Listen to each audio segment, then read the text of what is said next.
Hi, NASA. Thank you so much for chatting with me. I really Oh, appreciate. my pleasure. My pleasure. Thank you for taking the time. Oh, it's my pleasure. I love this film. I Oh, truly. wow. Thank Uh, you.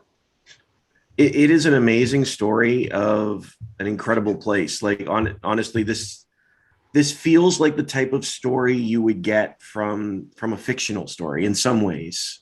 Okay. Uh, the teacher coming in and changing the environment, but how did you hear about Holy Cross? Well, it was my co-director, Declan McGrath. Oh, gosh, thank you very much. Sorry. It was my co-director, Declan McGrath, he's a Belfast filmmaker. And he had heard about Kevin McArevey. And so he knew that I was an observational filmmaker and that I had just made another film in a school, set in a school. And he asked me if I was interested in coming on board and doing something.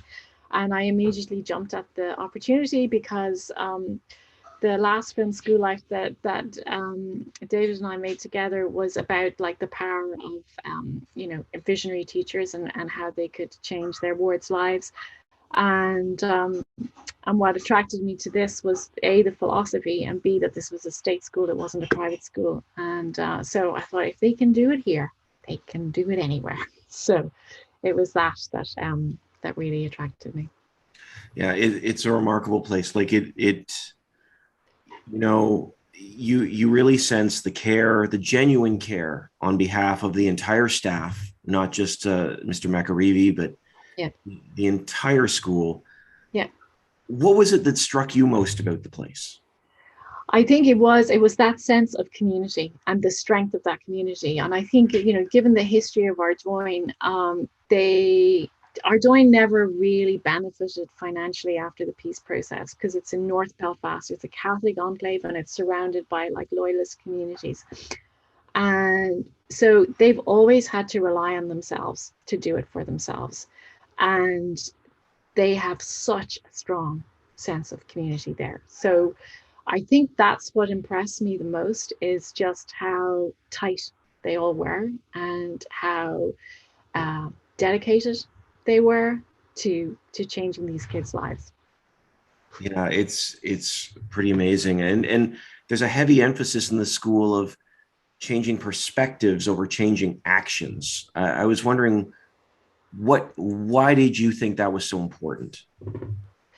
Well, uh, the first thing is to learn that that I thought was important was that the kids were learning to listen to each other's opinions and respect each other's opinions and not feel that they had to stick to their opinion and not to be afraid to change perspective and to accept somebody else's opinion. Like I just thought this was all really, you know, important because that's what life is. Like the more you learn, the more you experience, your perspective, your experience informs your decision making.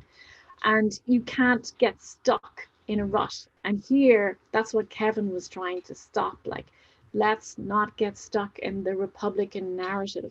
Let's not get shaped by the history in the past. Let's keep moving on. Let's stay open. Let's keep questioning. And he was giving them the tools to A, be resilient, but B, to just think beyond and, beyond, the fences and the walls and the murals that they saw every single day in their lives. Think beyond that. And um and that's all about being able to see different perspectives. Yeah, speaking of Kevin himself, I'm just wondering, like, what do you think from your conversations with him? What drives him? Is it that changing in perspective? Is it larger? What is it to you? There's a little scene in the film where you get a hint of it. Kevin himself would have grown up in, like right through the Troubles. His family would have been a Republican family. He would have sorted everything out with the fist, even when he was a teacher. Like if he had an altercation with somebody, now he never started a fight, but he had this sense of justice inside him. But how he got justice was like it was physical if he felt it was needed. And then he, fueled by drink as well, then he didn't have control of his emotions. So it was how he learned himself. He just stopped drinking, discovered philosophy, and then it transformed him, and his career path just took off, and now he's headmaster of a school. And I think because it changed him and how he deals with all the stuff that life throws at you, he realized, I can do this. I can get the boys to do this. I can teach them at a young age to start reacting like this so they don't have to go through all the stuff that he went through. And yeah, I think that's what motivates him. And he's like, he's just driven by this. Like he doesn't just want it to stop at Holy Cross. Like he wants this to go. He wants every kid to learn critical thinking and philosophy. He wants everyone to be introduced to Stoicism. He wants everyone to learn how to manage their emotions. And those are like, very, very powerful tools. If we all had a little bit of that, we'd be in a much, much better place. Based on your experience, like you were there for a whole year, I believe. It's 2 years, really. 2 years. Yeah, because COVID kind of messed up everything. And yeah, I was wondering what sort of impact you saw, or changes in the students themselves, that sets it apart from other school environments that you've seen. I saw confident kids. I saw confident kids coming from a really socially deprived, community where unemployment was high. They had a whole lot of stuff that they had to deal with outside the gates of that school. And yet inside, I saw happy, confident kids who were articulate, who could express what they were feeling, and who could talk things through. Yeah, and that was really, that really impressed me. Yeah. And but like, I wouldn't have been with them long enough to see, but I saw them how they were when they came in P1s, where they started thing, and then I saw who the older kids were at P6 and P7s, and they were a pretty impressive bunch of kids. Yeah. I was wondering about the parents, because this is really interesting. I mean, you follow these kids, you follow the staff, and we sort of get glimpses of the parents. But I mean, one of the more heartbreaking moments for me is when, I guess it's towards the end of the film, when one of the kids says, "Well, my dad said anytime somebody hits you, you have to hit them back," and they have to work that out. I was wondering what you thought, or the response from the parents to this sort of environment. Well, the parents now, what isn't in the film, because they stopped all this stopped because of COVID and everything. But what we had through our research period, what happened was the parents, especially the women, came to Kevin and said, "Listen, our kids are coming home with all these questions. We need to learn about philosophy. We need to be able to answer their questions." So he organized philosophical classes for them in the evening times, where they could come. And like, he kind of jokes about it, and he said that, and like the women were finding their voice, and they were kind of beginning to challenge the men a little bit. I'm like, well, why do you have to go out to the pub every single night of the week? But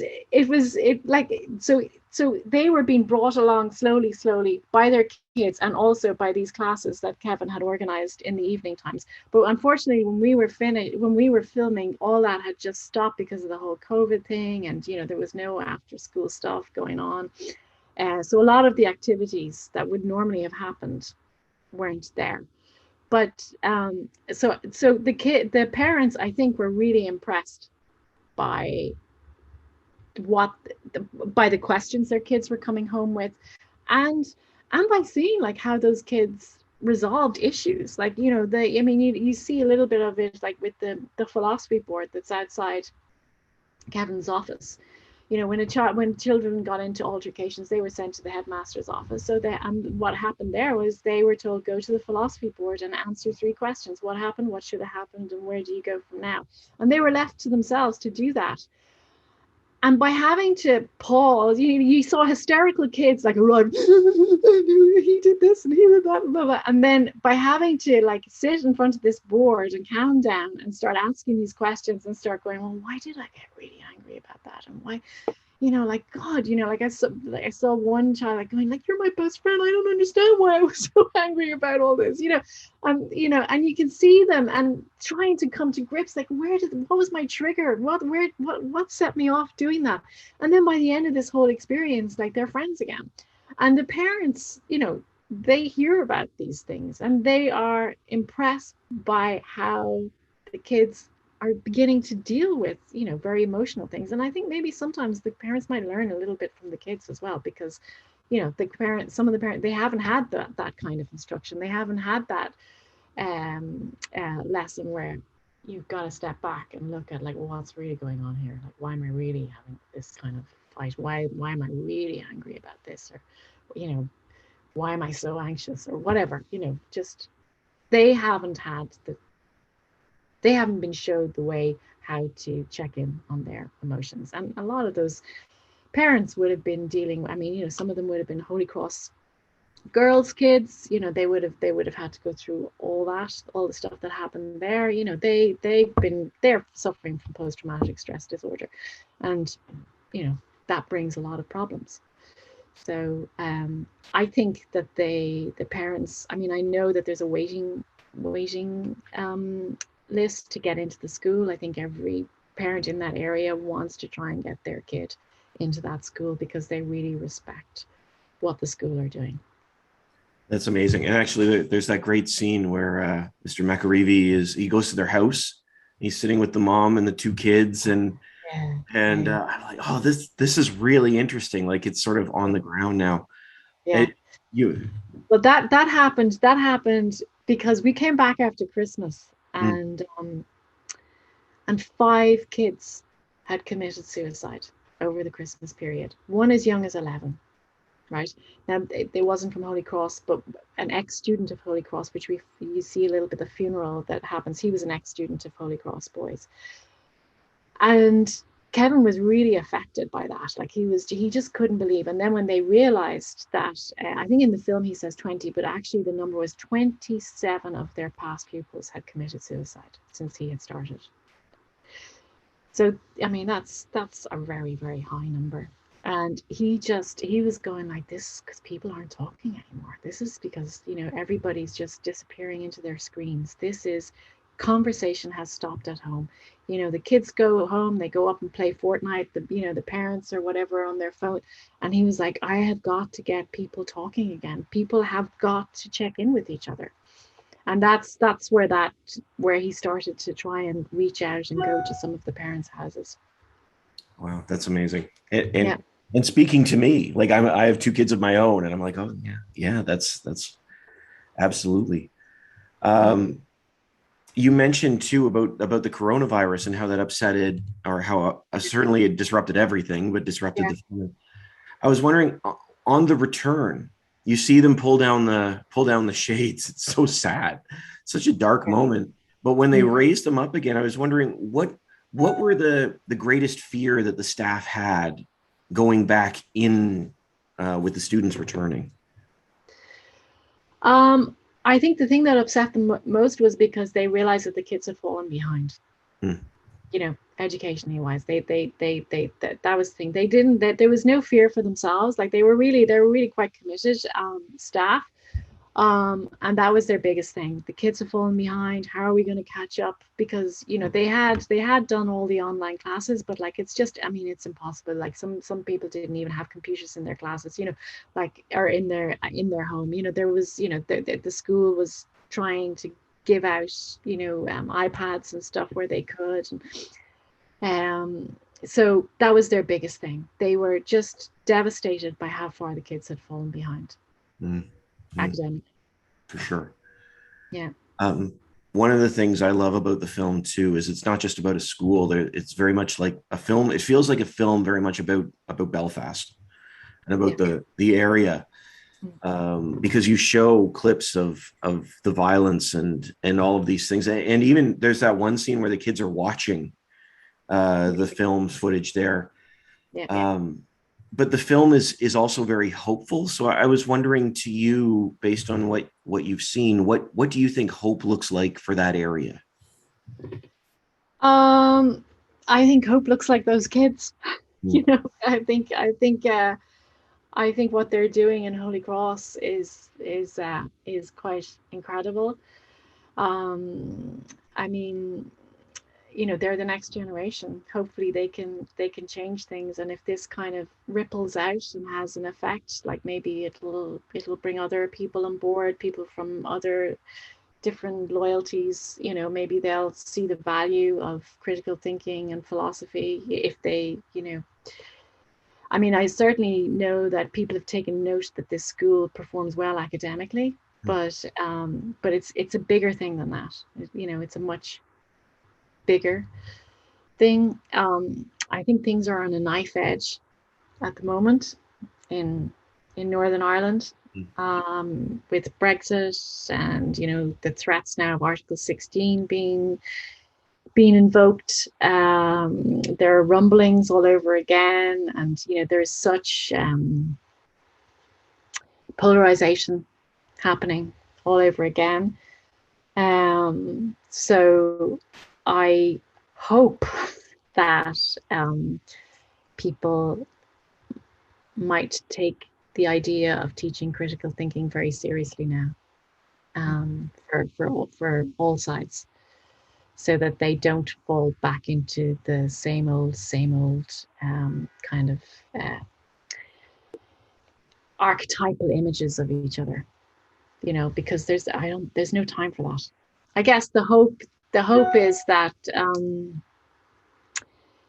if these kids, yeah, are taught critical thinking and are taught to just not accept the narratives that have been fed to them, like the nationalist narrative, the loyalist narrative, like just to start thinking beyond that and thinking beyond the boundaries of their own community, and just like thinking more on a global scale, that that their differences won't be so important anymore. Do you know what I mean? Yeah, yeah. uh, It because they're a bigger fish to fry.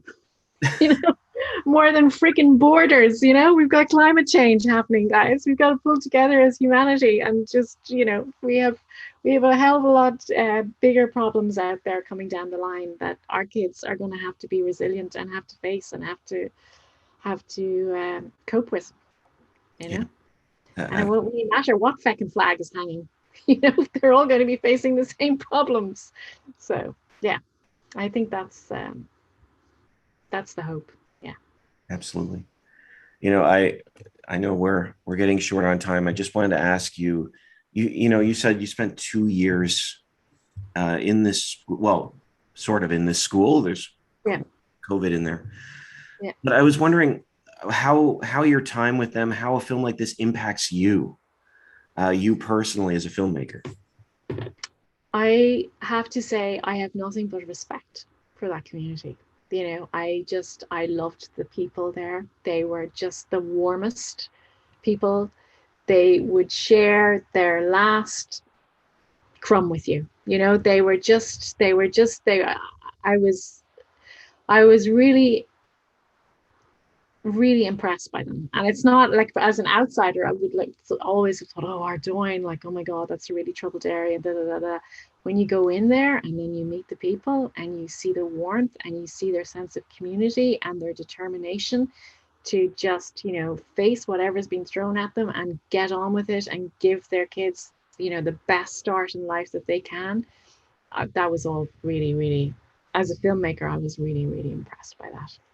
I'm really, really humbled by who they are as people, as a people. Yeah, I can see that, and like I said, the story is beautiful. The film is wonderful. Um, Honestly, I loved your approach too. It was very interesting. I was sort of waiting for the interview segments, where you sit down and but you just let the school be the school. Yeah, yeah. No, I think it's much more powerful to show and not tell. Yeah, yeah, You know. and you show very well. Thank Uh, you. so Thank you. I really appreciate it. It is a wonderful, wonderful film. Oh, thank And you. I wish you the best with it. It is just incredible. Thank you. Oh, cheers. Thanks a million. Thank you very much for that. Thanks so Take much. care. Yep. Bye bye.